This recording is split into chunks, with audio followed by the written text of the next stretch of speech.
So this is Diesel for We the People News. Alright, so I'm not an attorney, don't care to be an attorney, so whatever I say or do, go ask a professional. Alright, this is just a learning deal. Like I always say, you know, never look straight forward. Always look around you. And you may find things that will benefit you, because the outside forces may want to commit harm upon you. Alright, so this was interesting because I've been kind of studying a bunch of things for the past 5-6 years. This guy right here has been studying things for, well, from what he's saying, 12 years. And this is the first time he's found this deal that I'm showing the video on, which he thought was interesting. When he read it out, I thought it was interesting, because we all try to figure out, when we call out the jurisdiction of the courts, they don't never give answers of how they have jurisdiction. The number one problem we have is we always voluntarily enter jurisdiction of the courts. Okay? I believe with the Constitution, I believe that it should be limited government, and I believe the Constitution is for the government not to intervene in my inalienable rights side. Okay? So this video is kind of consists of how they are doing it, right? And how they created this loophole to get into it. Okay? Which goes in the lines of fiction, jurisdiction. Okay? And he found this, and he's going to read it out to us because he didn't have one of them. You know, he wasn't all fancied up either. His equipment, right? Again, this is just a learning video. Take it as you wish. This is the reason why we do not ever say we understand. And I always tell you guys, since we mostly know about the Fifth Amendment, always use the Fifth Amendment. And within the guidelines of the Fifth Amendment, we do not help them on the investigation. Alright? Well, we had to give them our names. No, you don't. The Fifth Amendment nowhere in there says you had to give them names. It's a loophole that the courts created to get us in jurisdiction.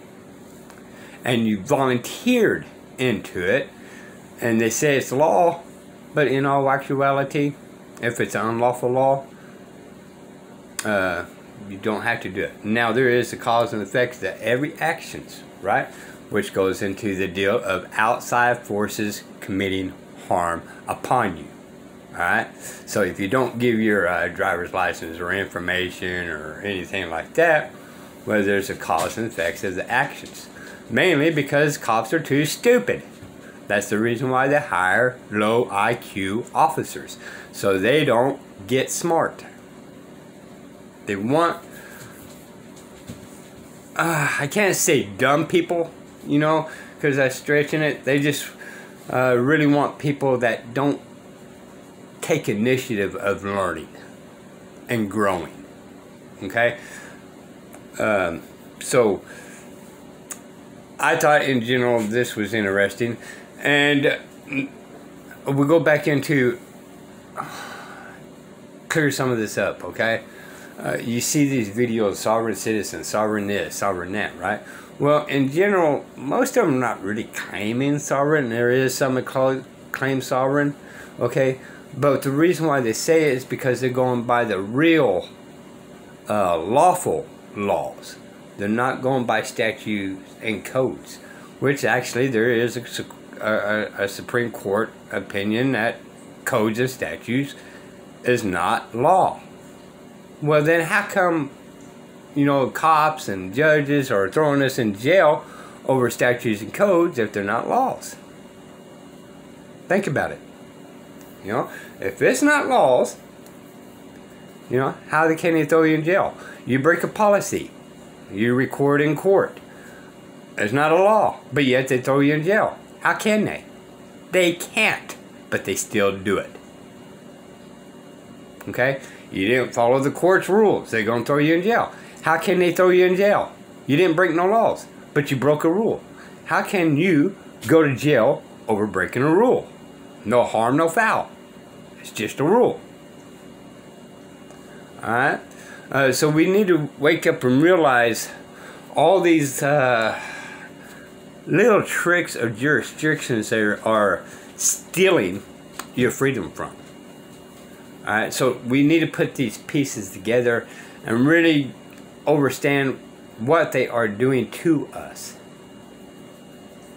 Okay?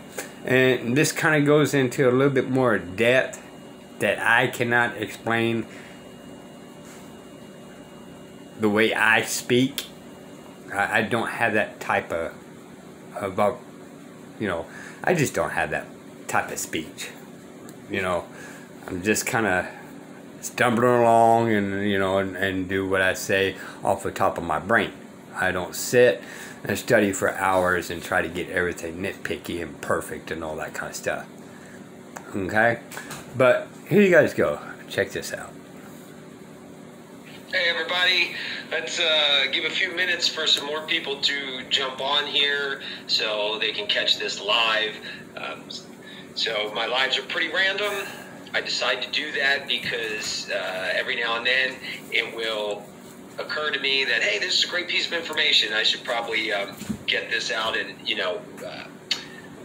let people know how this ties in. So if you notice, a lot of my videos, I'm just trying to keep clarifying and clarifying and clarifying so that people can really get a grasp of the overall picture and how to manage their affairs and come to the age of majority. Because the age of majority is not just a number. Okay, I still have to look for it, but I know it's in the Code of Federal Regulations. The age of majority is when a person above the age of 18 takes control of their securities. So a minor is someone who is above the age of 18 that has not taken control of their securities. And again, people get into the whole, well, we're minors in wards and all that, which is true. I'm not arguing that. But there's also the jurisdictional aspect of that. So I'd like to get into a little bit of that just real quick. I was actually texting a friend of mine, and I wanted to explain to him what legal fiction was, and it was interesting because, again, I found this great piece of just clear-cut information, and I'm like, oh, this perfectly fits everything that people are trying to figure out. So, unfortunately, I don't have screen share option on here, or I would screen share, but I recommend that anyone watching this video that wants to know about legal fiction, I highly recommend, number one, I always recommend definitions, but look up Cornell Law definition of legal fiction. You want to go on and find it on Cornell Law. So if you just type in legal fiction Cornell Law, it'll come up, and it's very telling, extremely telling. So I'll read this real fast, and then I will explain a little further. So it says legal fiction is an assumption and acceptance of something as fact by a court, although it may not be. So in other words, they can accept a lie, right? A fiction. So as to allow a rule to operate or be applied in a manner that differs from its original purpose while leaving the letter of the law unchanged. So they can apply a rule in any way, okay, that differs from its original purpose while still covering their ass in the law. How convenient, right? A legal fiction is created typically to achieve such varied aims as convenience, not our convenience, obviously, consistency, equity, that's a big one, or justice, okay? Equity is what our ears peak up with, big time. Okay, so that's all well and good, very explanatory, we kind of know that, but the next paragraph, the example here, was like, oh yeah, this is right where it's at. So it says, for example, When a court cannot exercise in personam jurisdiction over a defendant, meaning they can't exercise jurisdiction in the person, right? The natural person, the living man, whatever you want to call it. It can bring that defendant under its jurisdiction via quasi-in rem subtype 2 jurisdiction. I got to tell you, I've been doing this 12 years, and I never heard of subtype 2 jurisdiction. I've definitely heard of quasi-in rem, in personam, and in rem meaning in the property. But I never heard subtype 2, so that was interesting. So it says the latter, the subtype 2, quasi-in rem subtype 2, is a form of personal jurisdiction. Right, so it's a fiction because they're saying it's personal, it's in personam, even though it's really not. That uses a defendant's property to satisfy a claim against them. So it uses a defendant's own property to satisfy a claim against them, and is a legal fiction because it. Let's stop right there. All right. So your taxes that you pay on your land, okay? You don't owe the money. The land owes the money. But since the land can't pay them, they come after you. Alright? And I forgot what the word is. But you hear these people, you know, that was going on the airport. They confiscated their money, but the people were set free, right? The government has the right to take their money even though they don't have the right. Okay? So, and some of you guys know what I'm talking about. Okay? For instance, you get pulled over in a car, you have $10,000. Well, the government is allowed to seize the money, unconstitutionally, by the way. Well, and you are set free. Now, why is that? Now, we're going back into fiction jurisdiction, right? Same as the taxes on your land. It's fiction jurisdiction. Okay? The land owes the money. But how does the land owe the money? It can't. Okay? So it's fiction. Right? Same thing here. They confiscate your money.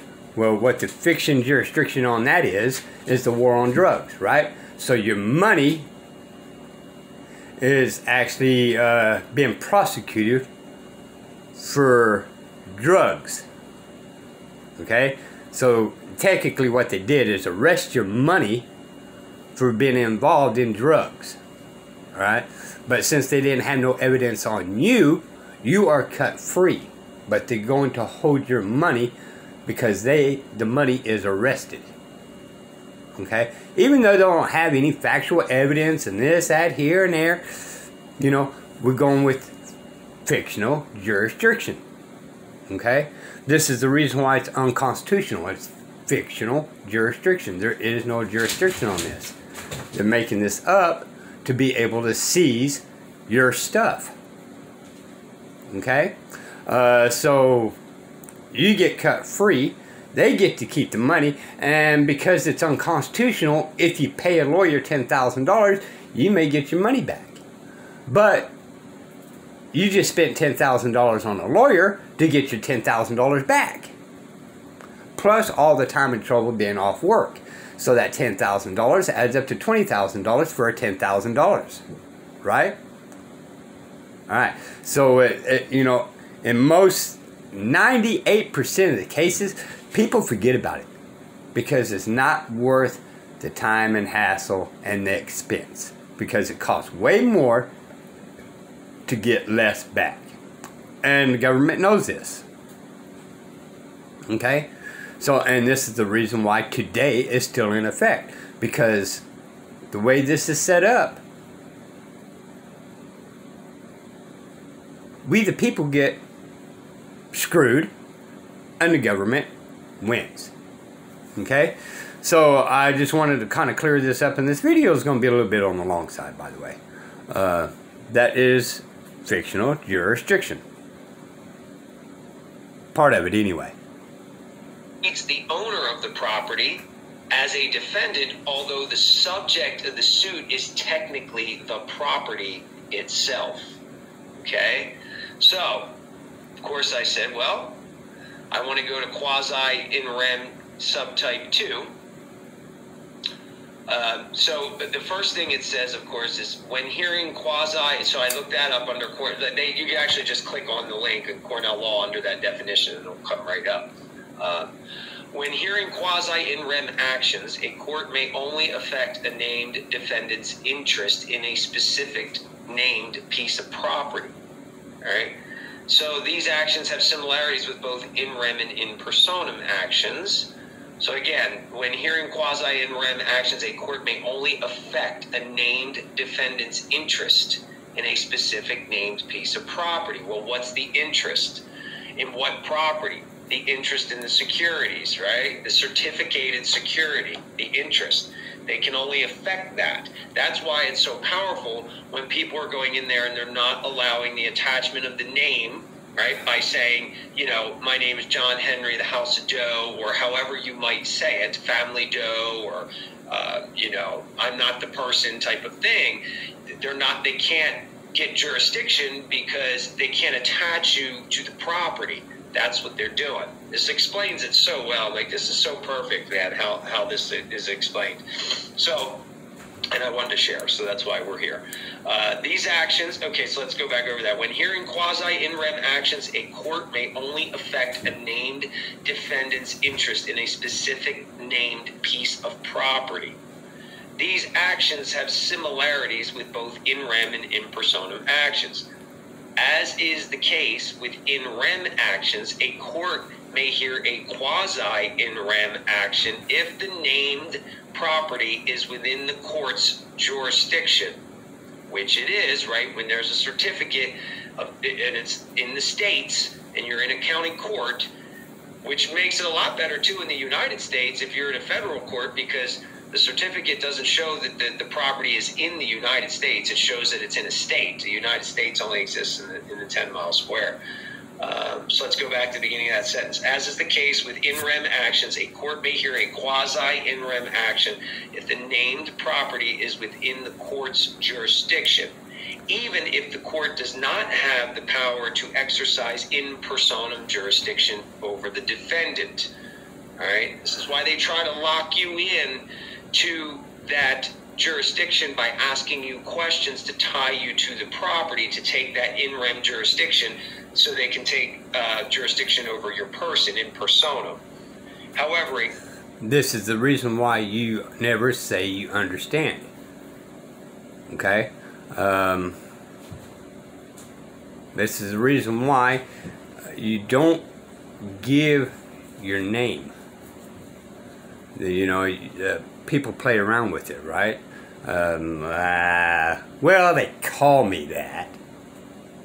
You know, but you're not agreeing to that, right? You know, so this is more along the lines for, you know, for people that calls themselves sovereign. And, you know, as me standing for as a man, this is beneficial to me to know this, right? Because I stand as a man. So this kind of helps clear up some things that and I'm going to use it, that I did not understand how they was doing this to we the people, right? Because I stand as a man, but right now I'm making this video acting as one of the people to teach the people what is going on behind the closed doors. What is committing harm upon us from the outside forces, right? So this is the outside forces being little snakes and slithering their way through there and trying to get any little detail to get the jurisdiction from you. Court acting quasi-in rem may only affect the interests of a single named defendant, as is the case in an in personam action. Okay? So, in other words, they can't, it can't name a bunch of defendants under one piece of property, so to speak, or under one quasi-in rem jurisdiction. There are two types of quasi-in rem actions. In a quasi-in rem subtype 1 action, a plaintiff may sue to enforce a pre-existing interest in the named property.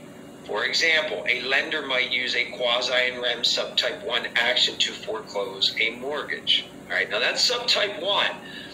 The state can't sue subtype 1 because they would have to prove their interest in the property, right? It's basically what that just said. So a lender is going to go, well, I can prove my interest in the property because I've got the note or the copy of the note. We know how they do, all that kind of stuff, right? So that would be subtype 1 quasi-in rem, is how the court is taking jurisdiction over you in a mortgage case. I mean, they just said it right there. Quasi-in rem subtype 2 action is more complicated. In this type of action, a plaintiff may sue to apply the named property to satisfy his or her claim against the property's owner where the plaintiff's claim is unrelated to the property. That sounds like our state actions, right? So now we just heard how they get us into the mortgage action. Now we hear how they get us into the state action, okay? Or lawsuit, if you will, another word for action. This type of action is technically against the named property, not the property's owner. Interesting. Thus, the outcome of the case is fine. Let's stop right there. Okay, so every single time you get any type of tickets or notice or anything, it is a lawsuit. Okay? This is the reason why they keep saying you do not have constitutional rights in these certain courts, right?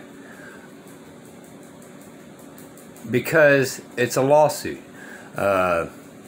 You supposedly caused harm.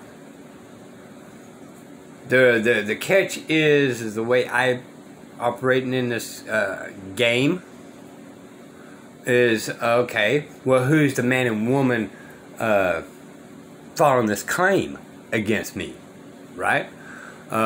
Because a thing cannot come after you. A business cannot come after you. However, that's exactly what they are doing. So you got to get in there and challenge the courts. Like, okay, well, again, here's the man and woman bringing the claim against I. Okay? Because I'm here as a man. And if I caused another man or woman here, I want to give a remedy so we can settle the matter. Alright? We always want to give some type of remedy, but on verifiable proof of claim. Okay? So let's go with taxes on land, right? Alright, well, the land owes money. Okay, well, I'm still willing to pay this. I'm going to give you a remedy. So, I'll give you what you asked for if you can prove that a man or woman is following, prove that I caused harm to another man or woman. You know, they go with state of Texas and this, that, here. And I live in Texas, so they say state of Texas. Well, state of Texas is not being harmed. And state of Texas is a corporation.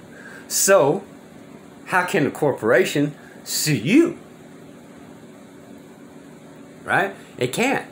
It has to be a man or woman that filled out the paperwork. Just like a man or woman has to agree to the terms of paying taxes. Not the land. The land did not make any type of agreement. Check all y'all's paperwork. Did the land ever sign a contract to pay these taxes? Right? Well, how are they coming after the land knowing the land can't pay? And where's this contract that this land has agreed to the meetings of the minds? See how this fiction jurisdiction is working? Regarding the plaintiff's claim against the named property and does not affect the plaintiff's future claim against other pieces of property or the property's actual owner. Okay? So the outcome of the case is final regarding the plaintiff's claim. So if you shut them down, in other words, they have to start another case if they were going to pursue the same issue, right? Res judicata. Okay, we go back to that. Now, if you guys seen some of these videos about sovereign citizens of this, and this, and the court shuts them down and all that. Well, they always have another court case. They always have it. And this right here is what he's saying. Every time you shut the courts down, they're trying to get more, how to try to get jurisdiction. So they're going from this court's basically taking a pause and trying to figure out how to get jurisdiction of this action that's going on, because this guy is a little smarter than the average man and woman, or what we call persons, because you cannot be a man and a woman and a person. They do not work together, okay? Unless you enter some type of contract lawfully, okay? Then you are a person, okay? I go to work, I am a person because someone else is using my labor, and they got to pay me for my time in trouble, okay? But I became a person because I entered this job roundabout way contract, right? I agreed to their terms, and I have a job to work for them. So at that particular time, I am a person until I get off work. Okay? It gets a little bit more complicated. I'm just kind of defining a little bit. It takes a little time to kind of get used to the trickeries of all what's going on, but we'll proceed forward. Basically. For example, an American plaintiff injured by a reckless driver while vacationing in a foreign country might use a quasi-in rem subtype 2 to recover from the driver if American courts could not obtain personal jurisdiction over him. Just an example, but it still fits. Courts may not exercise quasi-in rem subtype 2 jurisdiction where it would be unreasonable to do so.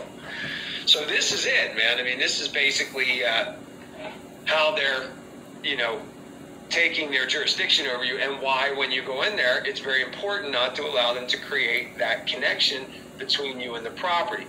It's also super important why we are trying to help people understand how to take interest in the property. Once you have that bona fide interest in the property. Now, people laugh when I talked about your children's your property, okay? But sit and think about this. What he is saying is property, okay? So even though we use legalese the children and child and all that, this is how the courts give CPS jurisdiction of your kids, okay? Because it is your property. They know them kids, wink wink, okay, is your property. So they say they have jurisdiction over your kids. Number one, we're going to go tie it into the birth certificate, okay? You abandoned your kids by signing that birth certificate, all right? You gave control to the state, all right? Whether you believe it or not, it don't really matter. But this is, for argument's sake, you don't believe me. But for argument's sake for y'all, what if I'm speaking the truth? Okay? How can CPS do unconstitutional things against you and take your kids away unconstitutionally? Right? They can make up all kinds of words of the reason why they're doing it. But in general, what they are doing is using fiction jurisdiction of the property that they have interest in, because you never claimed that it was your property.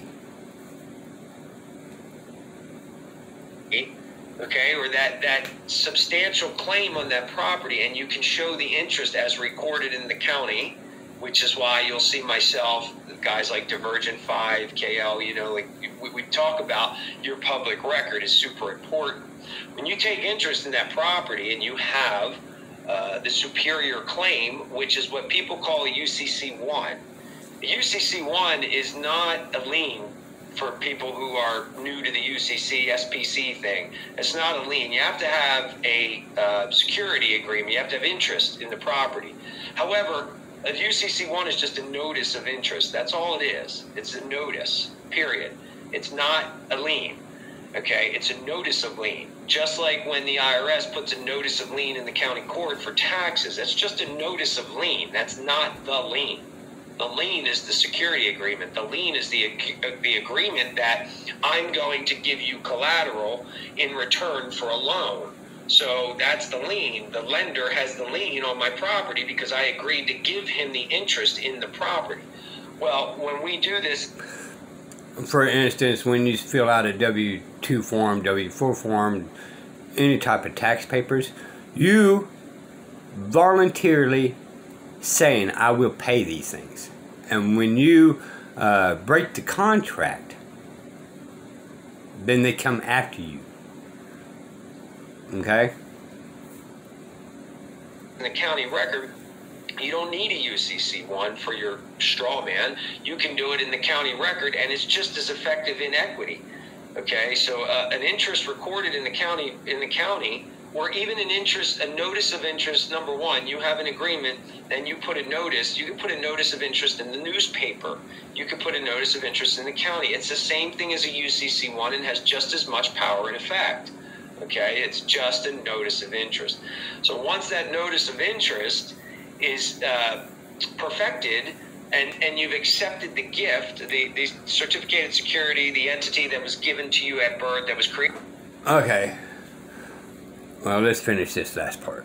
Created at birth, and then you failed to perfect it. You failed to accept it. Once that's done, and you have that perfected interest, it's harder for them to take quasi in rem subtype 2 jurisdiction because you've got the interest rate, the record of interest right here, along with the security certificate itself. So that's really... All right, we're going to stop there. All right, so this video is a little longer than I thought I was going to make it because I yapped. Again, the birth certificate is what basically, might as well just say, a title loan. All right? The birth certificate is the government holding you as collateral, and you got to work to pay the Federal Reserves that the government keeps borrowing. So this is the reason why we keep always staying in debt, right? Because the federal government keeps borrowing money and it's spending money like wildflower out there. Because in all actuality, you know, they're not quote 365 million people. So they don't care of how much money they're spending. And they don't care they're stealing from their kids.